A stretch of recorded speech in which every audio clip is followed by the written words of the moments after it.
Thank you for staying with us. The Edo State House of Assembly has commenced impeachment proceedings against the state's deputy governor, Philip Shaibu.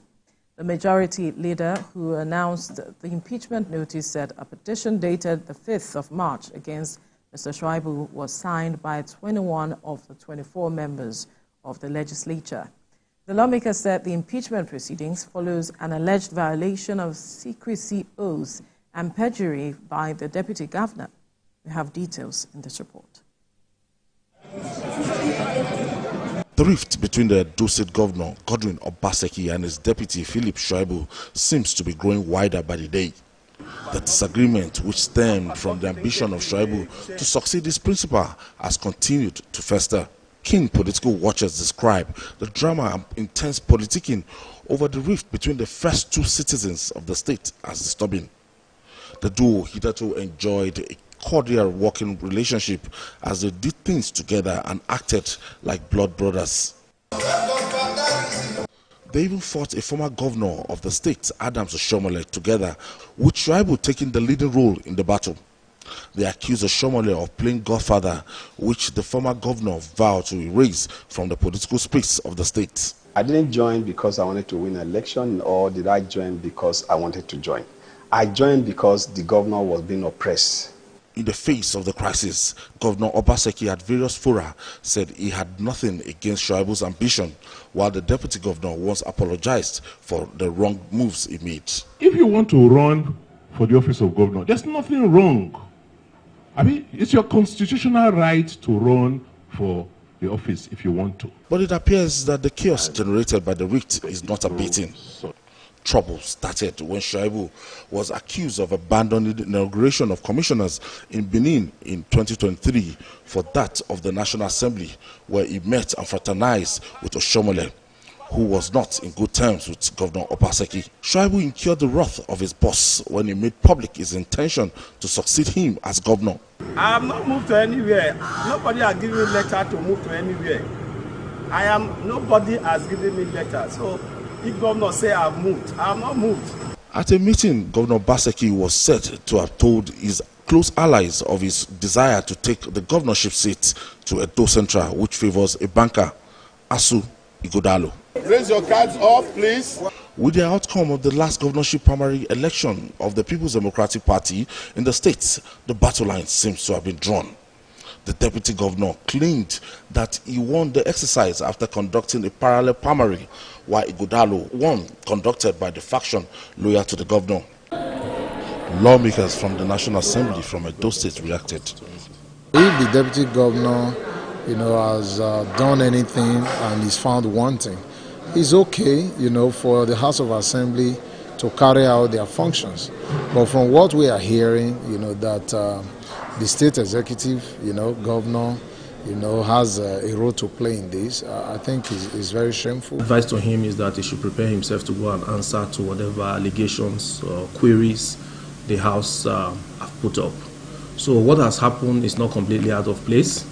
And if you ask me as a person, I don't think that the person of the deputy governor had actually conducted himself in very recent time, in a manner that befits that office of a deputy governor. With 21 out of 24 members of the State House of Assembly signing impeachment notice against Shaibu, the political crisis rocking the states might be far from over. Ayodele Zubaku, TVC News, Abuja.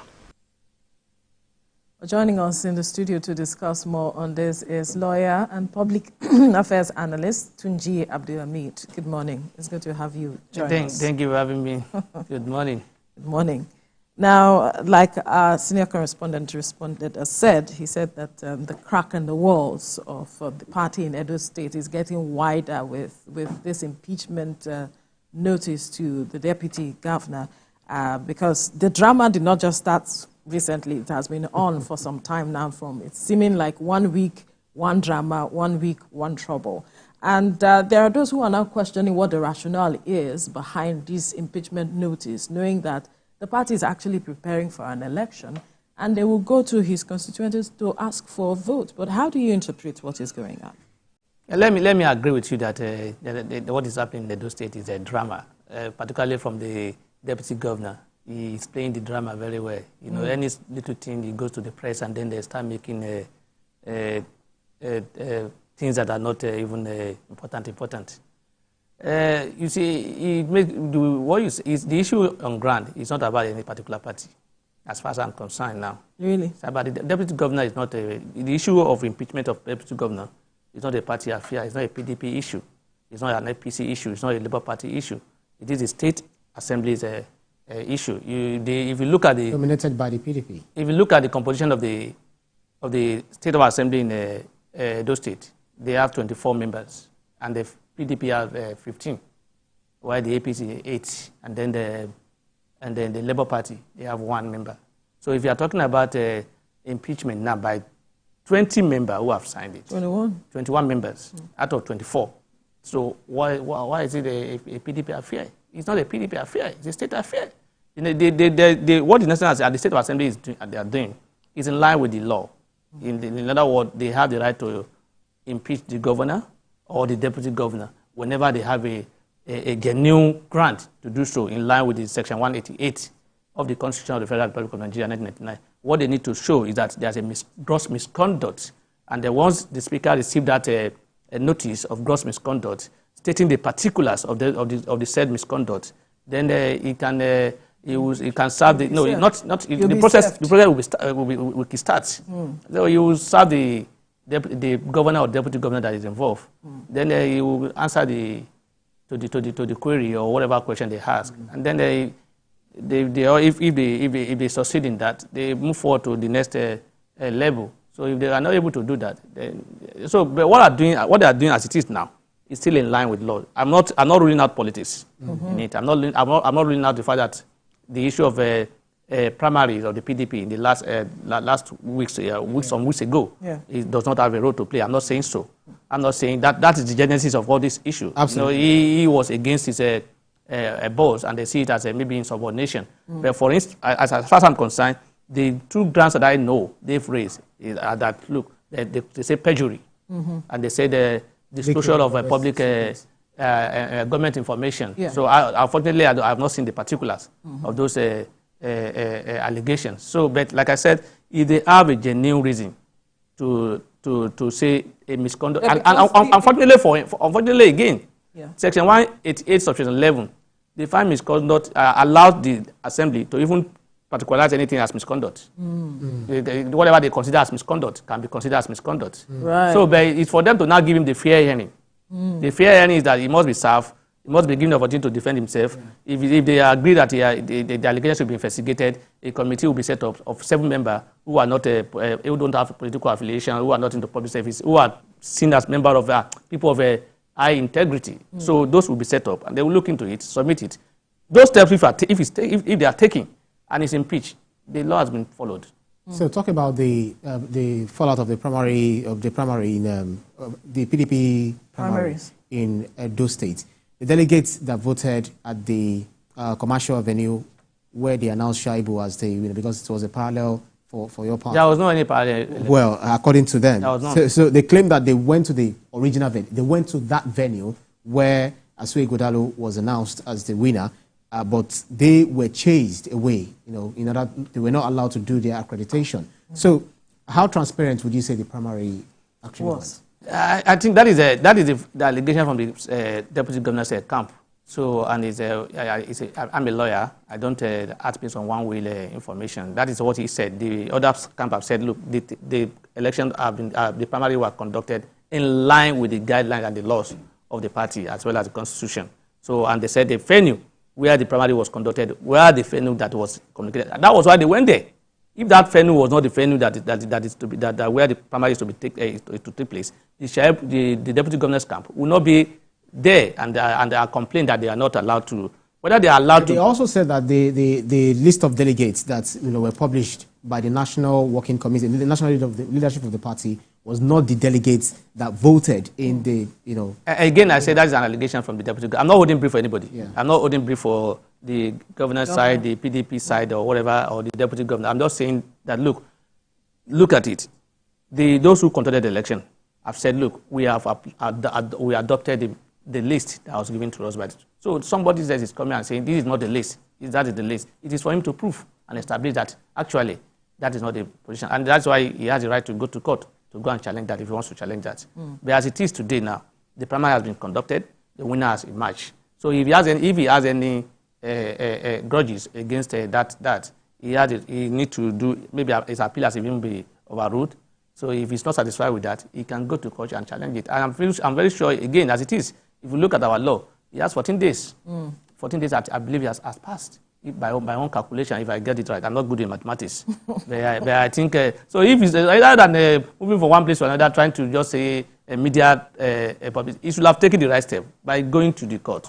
He has 14 days. Like I said again, I'm very sure the 14 days, if he has not expired, it will be like a few days or so to go. Rather than him looking for evidence to gather and then do his job, is coming to.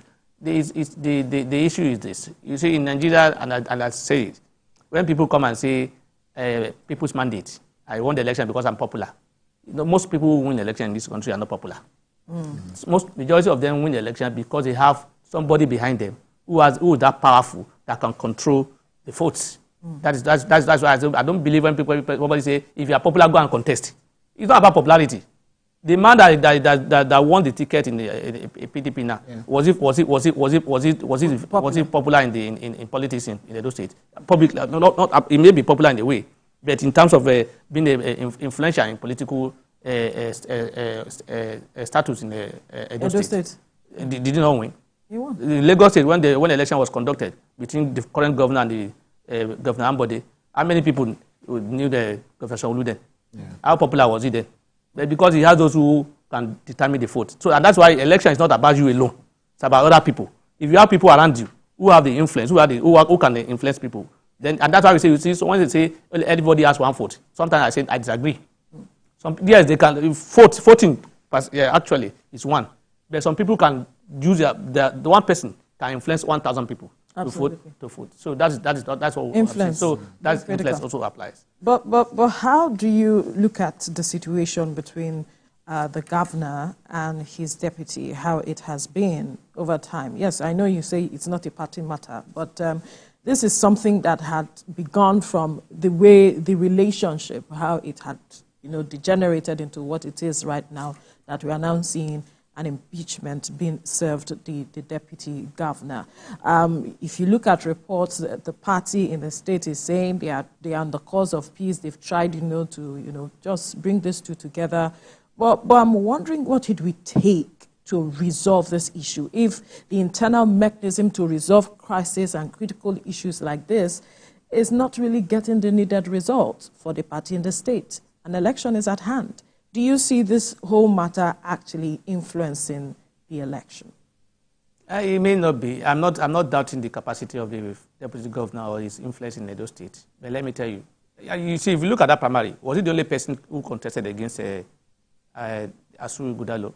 He wasn't the only. No, there are so many other people. Why he was not the only one who complained. Why are they not making the same noise? The deputy governor is. He was not the only one who complained. There is also another aspirant, Ogbeide Ihama, who blamed irregularities and corrupted process by the National Working Committee of the party for his withdrawal for the race. Yes, that's what I'm saying. If you know that there's irregularity, there are steps to be taken.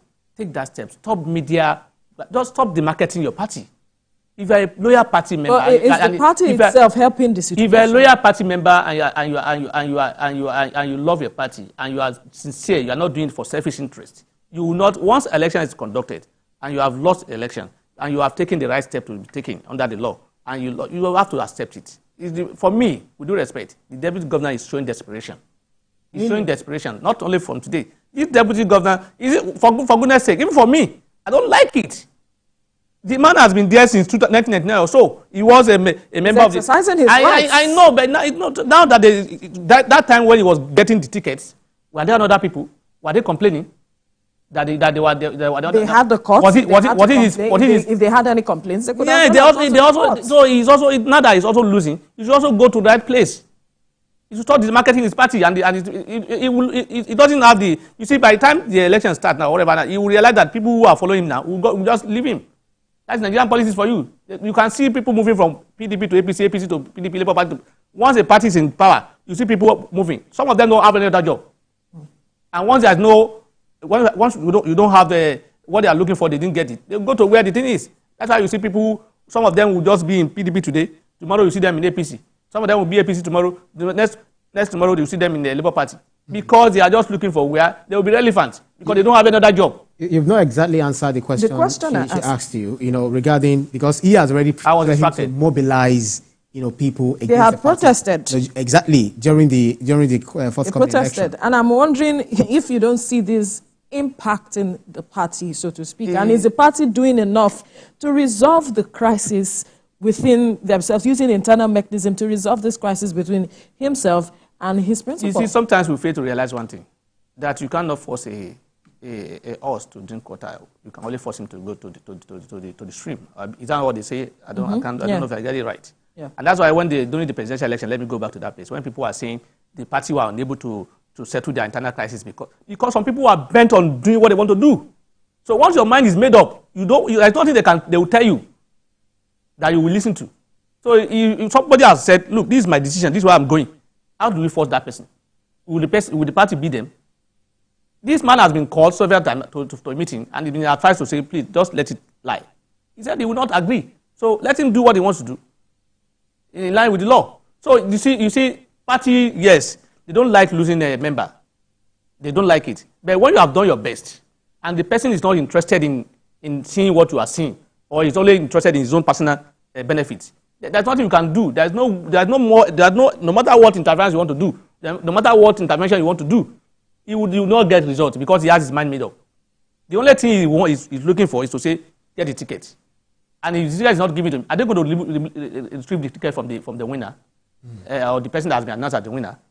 And like I said, rather than take the appropriate step under the law, he's busy doing some other thing. I'm not aware he has gone to court to challenge the primary. And after 14 days, if he didn't go to court, that case becomes settled back. It's a pre-election matter. Interestingly, Edo people fought against godfatherism, which had issues in a rift between Godwin Obaseki and Adams Oshiomhole. Now we have someone who was supported by the incumbent governor, Asue Ighodalo, who emerged the winner. Do you know? Are you ruling out godfatherism in this? And with all of this going on, is the party not, working on self-destructive mode?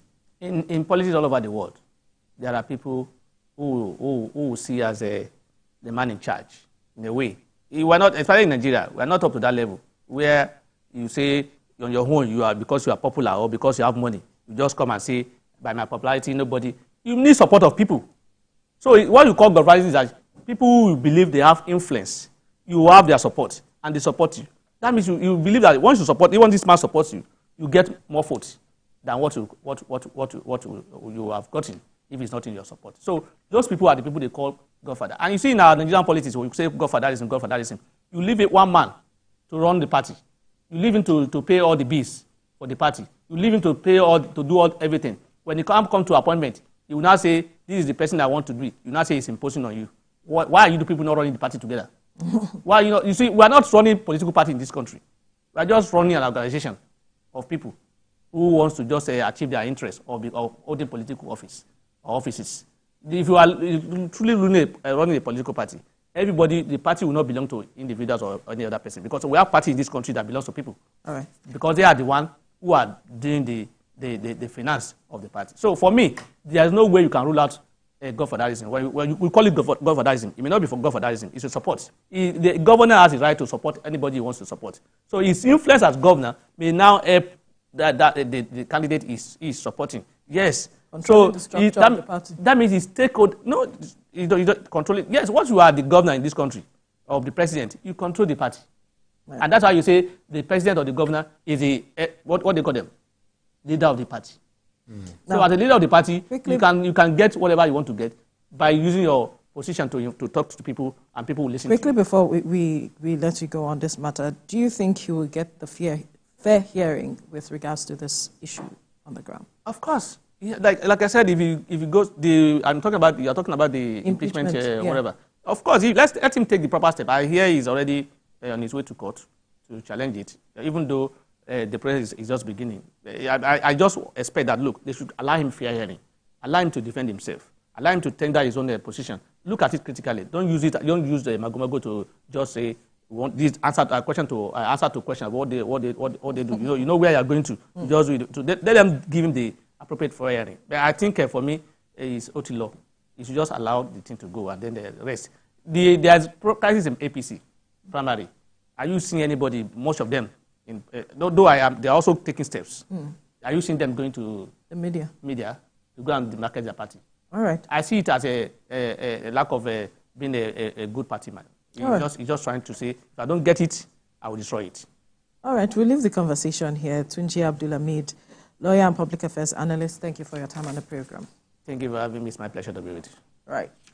Well, let's let you know that the views and reactions of all our